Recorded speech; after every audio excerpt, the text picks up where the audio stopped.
And I would now like to ask Yehuda Glick. Sure you'd like? Yes, of course I do.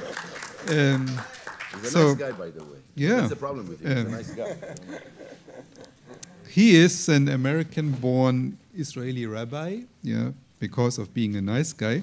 He campaigns for expanding Jewish access to the Temple Mount. He's currently, for a few months only, a member of the Knesset for Likud, having taken the place of former Defense Minister Moshe Ya'alon in May 2016. He's also the leader of a coalition of groups, of civil society groups, dedicated to reaching complete and comprehensive freedom and civil rights for Jews on the Temple Mount. So, Yehuda, I also have a question for you, as you may have expected already. You were elected to the list of Likud as representative of Judea and Samaria, and you said you would promote the rights of the settlers when in the Knesset. When?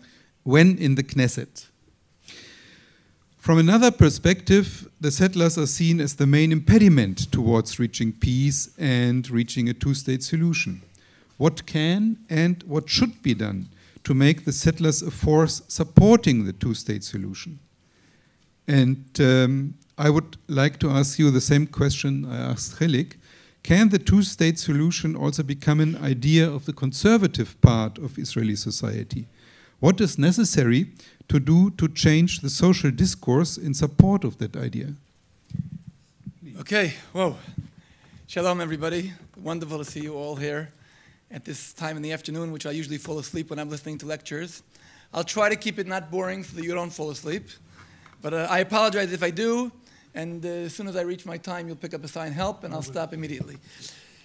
I was actually looking at the sign we have over here, the Hebrew and the English, which don't say the exact same thing, but then I understood those are the question and the answer. In Hebrew it says, what are the things that block towards a peace agreement? And the English is the answer, a two-state solution. That is the main block to a peaceful solution here in Israel. Ladies and gentlemen, all of you, including Mr. Ambassador, including Mr. Gilick and all the other guests here, I strongly respect and honor and evaluate your efforts and your true belief in peace in this region. I request that you also respect the fact that today we have a government where at least 40 of the 65 representatives of it think that a two-state is not a solution. It is what is causing the greatest of anti-peace in this region. The illusion that there will be one day a two-state or a Palestinian state the side of Israel. I'm here today as a peace activist, as a human rights activist, as a settler of Judea and Samaria. I meet on a daily basis with the Palestinians. I'm not talking with the leaders of the Palestinians who mainly were brought here as gangsters, and 30,000 of them from Tunisia. I'm talking about those who live here, my next door neighbors, those who I speak to them on a daily basis. They do not want to live by any reasons under a Palestinian authority. They don't want it. They know that it's an anti-human rights authority. They know their standard of living will be much lower than what they can have. They want a one-state, Jewish one-state. We in Israel have proved in the 70 years of our existence, we've made a lot of mistakes. We've made mistakes. But we have proven that we can give our minorities full human rights. We have professors, directors of colleges, pharmacists, people working in every single engineers in high tech who are a part of the Arab population. And if any one of them, if you would ask him, what do you want? Do you want to keep your Israeli citizenship or become a Palestinian? Not one of them will agree to become a Palestinian. So why do we want to punish? Why does an Arab living in Hebron have to suffer different than an Arab living in Taiba or El-Fahim? And therefore, in my eyes, the only peaceful, humane, human rights solution, true solution, which will be a solution, because a two-state will not be a solution. You're talking, Gilick, about against managing the conflict. You think after two states we're not going to have to manage a conflict? The only thing is that we're going to have another conflict, and our situation will be in a worse situation. We will be weak. We'll have a smaller part to protect. Just a few years ago, they were explaining to us, logically, there are 5,000 Jews living amongst 1.5 million Palestinians in Gaza, and they're suffering missiles every single day. Let's uproot them, and there won't be any more missiles. And you know what? They were right. Ever since we uprooted Gush Katif, there's not been a single missile in Gush Katif. There have been many missiles in Israel, in Tel Aviv, in Ashdod, in Beersheba, in Ashkelon. By the way, I was the highest rank civil servant who resigned from the government because of the disengagement program. I was director of the Ministries of Absorption's Southern District, and I resigned, and I wrote a letter to Mrs. Tzipi Livni, who was at the time my minister, and I told her, there are going to be missiles in Ashkelon. And she told me, you're a devil's advocate. And she was right, because I didn't think there would be in Beersheba, and Ashdod, and Tel Aviv. Ladies and gentlemen, because when every single time I pass by, the Palestinians living right next to me, and I see their standard of living, and I see the health care they receive, I see the low level of infrastructure, and I think, why should they be deprived of what I have? Why can I take my child to the Soroka Medical Center, which is a world modern medical center, and the Arabs living in Hebron have 10 hospitals, which are all on a very low level? Why don't they deserve the same services that I deserve?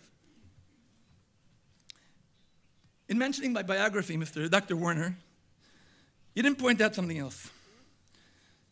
This week in Israel, we are marking the date of 3 assassinations that took place in Israel. 2 of them, the assassins succeeded. Late Prime Minister Rabin, and Minister Ze'evi. In the Wikipedia page of assassination survivors in the history of the 20th century, there are like 70 of them. There's only 1 from Israel. Thank God, here I am standing in front of you. Thank God I survived. I'm alive. And I believe, as a faithful Jew, that God gave me my life because my mission has not been over. My mission is to speak up about Jerusalem, which means Ir Shalom, city of peace. A city where we can today live after 67.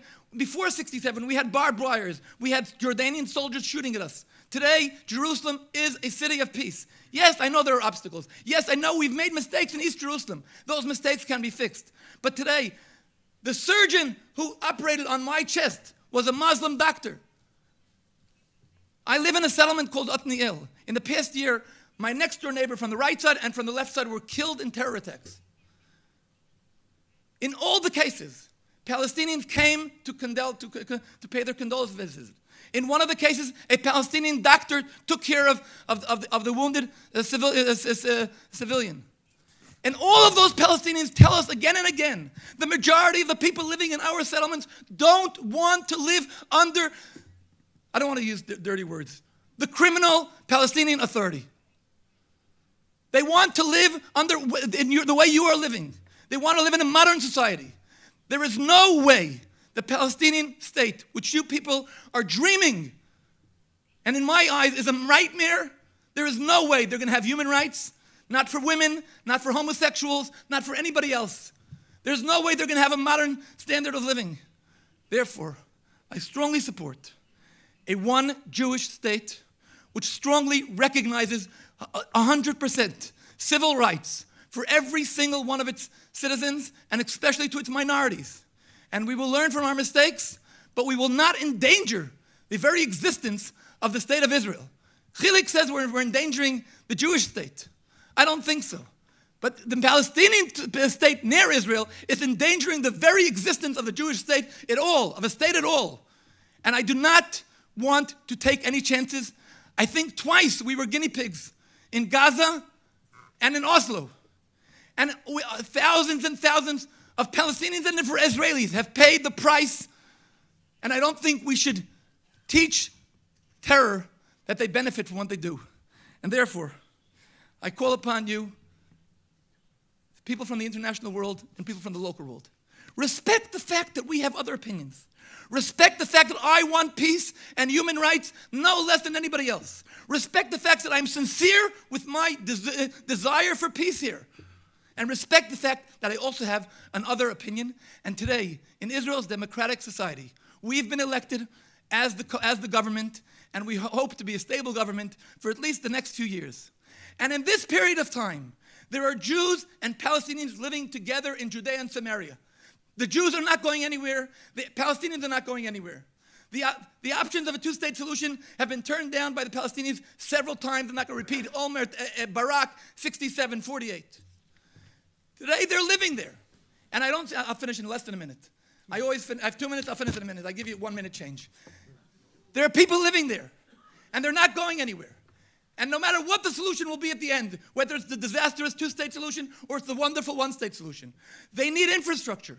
So why don't we build roads? The people who are going to drive there, whatever nationality they have, let's build the infrastructure. Why are the roads there still third world roads? Why is everything there? Why don't we today work together to build hospitals that are combined, that all the population can live from? We have built grocery stores. Rami Levi in Gush Etzion, Rami Levi in Binyamin. You see the people living there. In Bar Khan, the industry area, we see Palestinians working there as engineers in high-tech firms. They get the same exact rights and the same exact social level of standard of their job as the Israeli ones. By the way, every time anybody who takes part in the boycott of settlement products, the first people who are suffering from that are those Palestinian workers. Ladies and gentlemen, let us go towards peace, towards hope, towards a one-state solution which recognizes and gives full civil rights to all of its civilians. Thank you very much.